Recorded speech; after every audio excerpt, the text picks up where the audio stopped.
Qual a relação de vocês com o gênero conto? Até pouco tempo atrás, esse era um dos gêneros literários que eu menos lia, e quando eu me dei conta disso, eu tentei começar a forçar um pouco a leitura desse estilo, porque eu acho sempre muito rico variar os formatos que a gente consome, né, de leitura. E por isso eu comecei um movimento pessoal, que era o Lendo Mais Contos. Inclusive tem vídeo aqui quando eu me dei conta, né, dessa coisa e quis lançar essa ideia ao mundo. É um vídeo bastante antigo e eu tinha separado 12 livros de contos para ler ao longo daquele ano, que era 2017. A ideia era ler um por mês e também manter isso pro resto da vida. Claro que eu falho muitas vezes, né? Não consegui fazer isso o tempo todo, mas realmente eu venho lendo mais contos desde que eu comecei a fazer isso e eu tenho gostado muito desse gênero. Porém, eu sempre tive preconceito com o subgênero que é o microconto. Contos de meia página de extensão, um parágrafo só, às vezes pouco mais de uma oração, porque eu achava que não era possível o autor dar alguma coisa, o narrador trazer alguma coisa tão relevante que significasse ali uma coisa maior dentro de um espaço tão pequeno. Mas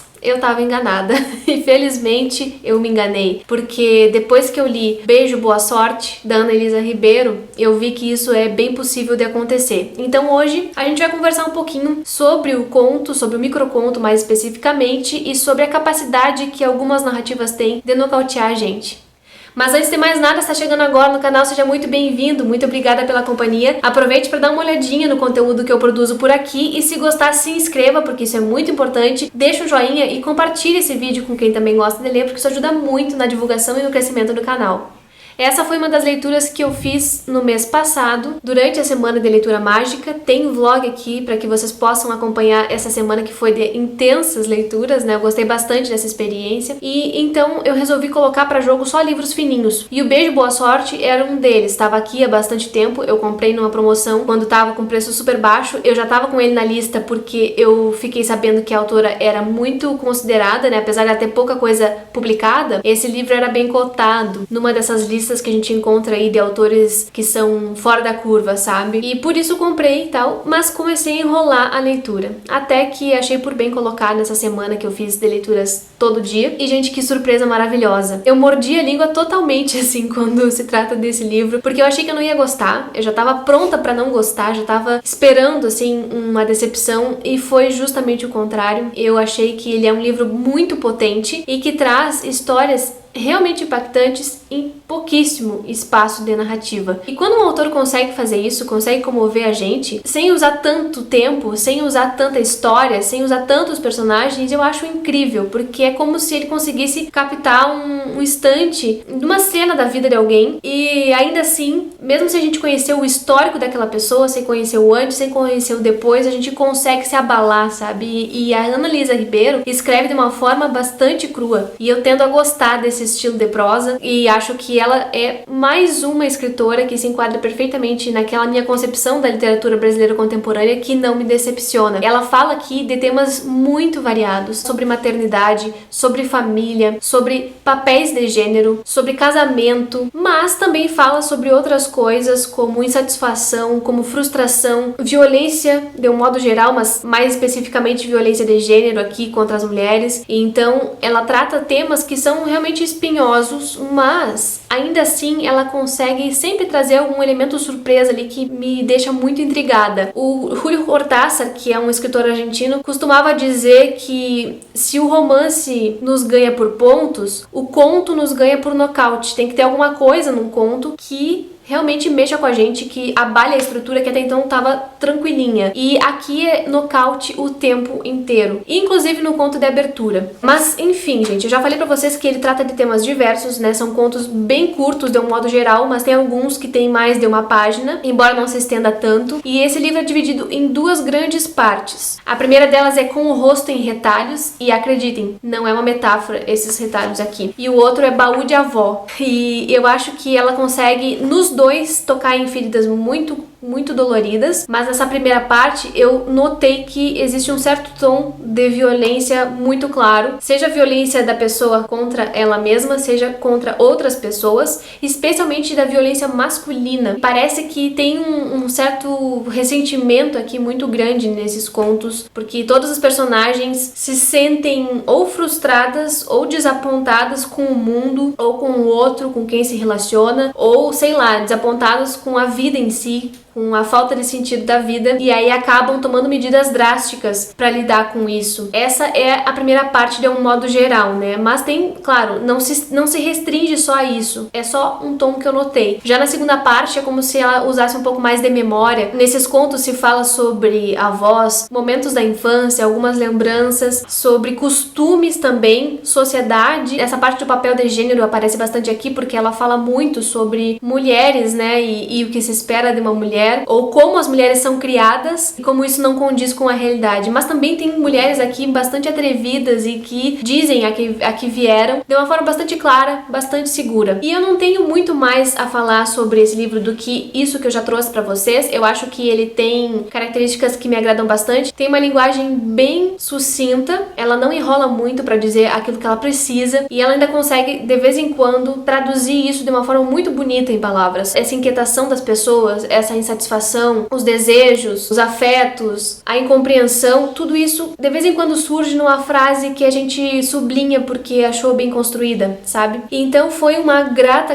surpresa passar por essa leitura. Eu acho que alguns livros são muito pouco falados, e esse aqui, pelo que eu vi, não tem uma editora com um nome grande que a gente possa procurar. O selo é Jovens Escribas e foi impresso em Natal, no Rio Grande do Norte, mas assim, eu não sei se a Ana-Elisa já foi publicada por outra editora depois desse livrinho aqui, mas eu gostaria muito que isso acontecesse, porque ela tem bastante coisa pra dizer pra gente e dizer de uma forma pouco convencional. E por isso tudo eu fiquei muito feliz de poder comentar sobre essa leitura e também por poder mudar a minha própria opinião sobre o gênero do conto, né? Porque aqui ela disse tudo aquilo que eu pensava, inclusive sobre mim mesma como leitora desses textos tão pequenos. E agora eu vou ler então pra vocês alguns dos que eu mais gostei, para que vocês tenham uma ideia do tom que ela usa, um da primeira parte do livro e o outro da segunda parte. E depois eu vou comentar também os títulos que eu mais gostei. Nessa questão da violência contra a mulher, por exemplo, e do papel de gênero também, a gente tem um conto que eu gostei bastante, que é o Enxuto. E ele começa assim: é porque somos intensos, assim, enxuto. Foi como ele me explicou a atitude áspera que tinha comigo. Depois de uns anos de convivência, aprendi a gostar do cheiro de suor que ele tinha ao chegar pro almoço. Vovó e mamãe me ensinaram que o gostar vinha com o tempo e com as porradas. Já na segunda parte, que é o Baú de Avó, tem um conto que é só um parágrafo e eu vou ler pra vocês. As meninas. Antes não usava a moça ir a bar, tocar violão e dirigir. Antes também não usava a moça de calça comprida. Não usava a menina na janela depois de certa hora. Não usava batom vermelho, nem muito menos escarlate na roupa de baixo. Não usava a moça namorar até tarde, nem ficar sem sutiã.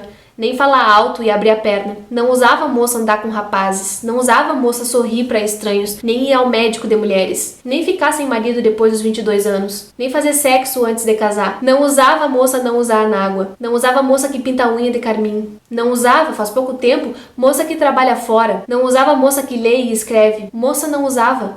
Moça não servia para quase nada. Eu amei esse conto, achei sensacional. E essa expressão popular, né? Ai, não se usa fazer tal coisa, não se usa. Eu cresci ouvindo essa expressão e nunca tinha visto ela num texto literário, então eu fiquei bem feliz de ver esse tipo de vocabulário que eu acho que é bem interiorano, bem caseiro. Essa escritora é mineira, vale dizer isso. Talvez se note um pouco do sotaque dela nessa escrita. Um dos meus contos preferidos desse livro é o Bilhete Suicida, que é a fala de uma mãe direcionada a um filho que ela não pôde amar, que ela não conseguiu amar. Gente, isso aqui é pesadíssimo. Esse conto eu mandei uma foto pra Bárbara, minha amiga, e ela me respondeu com os emojis chorando, né? Porque realmente ele é bem pesado, assim, mas muito sincero, muito honesto. Que trata dessa coisa da maternidade imposta, né? Maternidade compulsória, que a mulher tem que ser mãe, e tem que ser mãe até certa idade, tem que fazer isso, e se tem um filho tem que ter 2, tem que ter 3, e nunca consegue satisfazer essa vontade social, né? Que se impõe sobre o nosso corpo, sobre o nosso papel. É uma coisa muito dura, mas eu acho que a gente precisa, às vezes, olhar, né, pra esses temas, porque só assim a gente se comove e consegue mudar um pouco o pensamento esse pensamento que é obrigatório, né, que faz com que as mulheres se obriguem a assumir certos papéis que elas nem querem às vezes, e elas cumprem só pra manter as aparências sociais. Tem muita coisa sobre trauma também, trauma da infância. Sobre casamento, eu acho que é um tema muito caro pra ela, porque aparece em quase todos os contos, né? Sobre cotidiano, a rotina, cair na rotina. E o outro conto favoritaço, que foi o Perguntas Perigosas, eu gostaria muito de ler pra vocês, mas ao mesmo tempo eu gostaria de deixar a possibilidade da surpresa pra quem for ler esse livro, porque ele é muito, muito sagaz. Eu só vou ler a primeira frase, que diz assim: perguntas perigosas vêm em bandos descalibrar o que já está definido e deixam bilhetes nas frestas. Vou comentar aqui então os meus contos, alguns dos meus favoritos desse livro, caso alguém vá ler depois, para poder comparar, né? Ou caso alguém também já tenha lido. Eu gostei muito do que dá início a essa primeira parte do livro, que é o Sacada. Gostei do Cada Dia, do Perguntas Perigosas, do Enxuto, da Sara. Ela Tentou Chegar a Tempo, Os Nomes Não, Namoradeira é muito bom também, Bilhete Suicida, As Meninas, Casamento Duradouro, Amparo é Morta, Leituras. Tem um que fala muito sobre leituras de vida, né? Uma mulher que vai atrás de cartomante, de pessoa que lê a mão, enfim, de tudo, pra ver se o futuro dela vai ser de um jeito ou de outro. E aí, eu acho que talvez seja bom encerrar esse vídeo com um trechinho de um dos últimos contos, que é esse Leituras, porque eu acho que encerra muito bem com tudo que eu tenho falado aqui sobre a escrita dessa mulher. Saí de lá aliviada. Era possível ser duas, ser meia e ser inteira, ser fugaz e ser infinita. Era possível ser eu e ser outra, ser feliz e infeliz a um só tempo, sem ser na mesma vez. O tempo passa surtido para cada pessoa.